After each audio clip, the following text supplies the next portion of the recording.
Tash kjo çështja e transparencës në rastin klub institucion normal që na i shohim të hyrat edhe dalurat edhe raportimet cilat i bojnë gjitha dyshimit cilat kanë qenë kemi drejtuar te organet përkatëse cilat është punë dhe detyrë e tyre që me pa pasi që ju të gjitha na me monitoru sidomos në teren.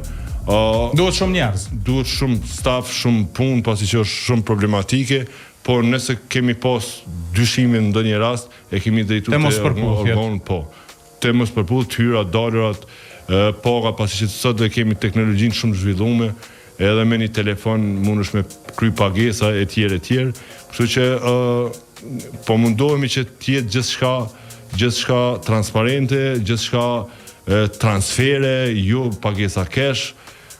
Pasi që dhe ligji për financa publike është për kufizon një gjotë tillë, po mundohemi aq sa po kemi mundësi, kapacitete që me qenë sa më korrekt edhe me qenë sa më transparent.